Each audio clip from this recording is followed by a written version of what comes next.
To the Constitution of Kenya 2010, a moment then touted as the rebirth of a nation which was at the time reeling from a disputed and bloody election. Tonight, on our continuing special coverage, Constitution at 10, ATN political reporter Murimi Mwangi reflects on the current raging clamour to amend Kenya's supreme law and puts the country's past constitutional moments, the promulgation of the 2010 document and sweeping pre-2022 political realignments into perspective. From machete-brandishing youth on the streets to the queer late evening swearing-in of Mwai Kibaki for what was to be a rocky second term in office, everything that could have gone wrong with the 2007 polls had gone wrong. This was the aftermath of the acrimonious presidential face-off, pitting Kibaki, an incumbent, against his then bitter foe, ODM presidential candidate Raila Odinga. It is against the backdrop of this dark Kenyan moment that some 3 years later, Kibaki and Odinga, having since struck a truce anchored on the now famous Government of National Unity, delivered what was arguably the country's most precious trophy, the Constitution of Kenya 2010, founded on powerful independent institutions, at least on paper, crystallized under a pure presidential system of government and buttressed by an elaborate structure of devolution. Launching the BBI. 10 years on, and this document is on the operation table.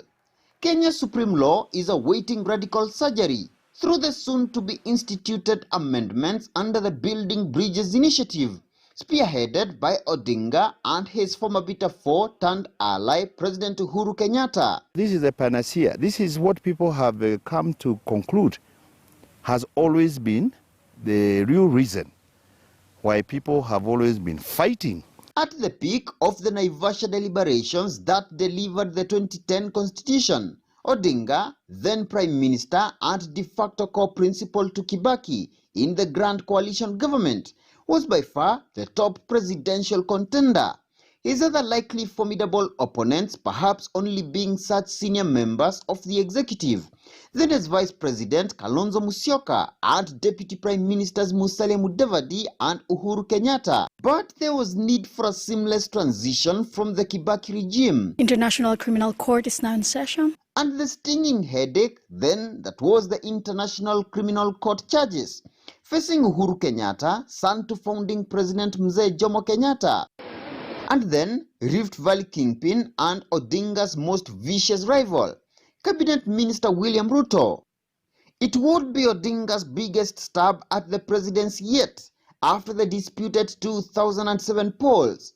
It was also a momentous diplomatic test for the top power brokers of the outgoing Kibaki regime, confronted with the puzzle of whether to go presidential, parliamentary or hybrid in the final choice of the system of government. The Odinga-led ODM team and the then Kibaki-led PNU wing settled on the current pure presidential system, backed by an elaborate devolution structure of 47 devolved units.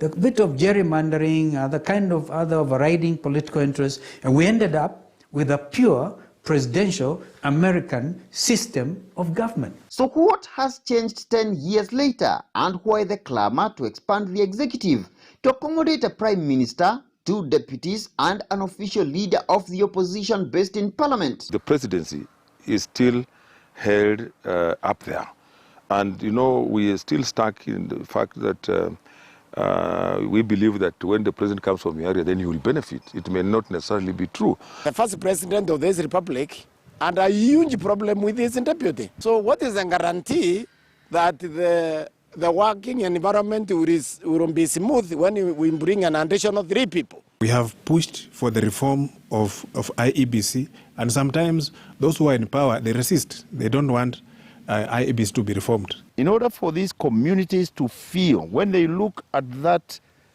table and they see Kalonzo, the Mukamba will feel they are represented at the table. Like in 2013, the Kenyatta succession issue has waded into the constitutional review debate, bringing on board a new term, that of the deep state, known in some quarters as the system.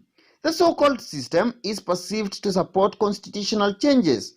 that reportedly create loopholes for a likely extension of Kenyatta's hold on power.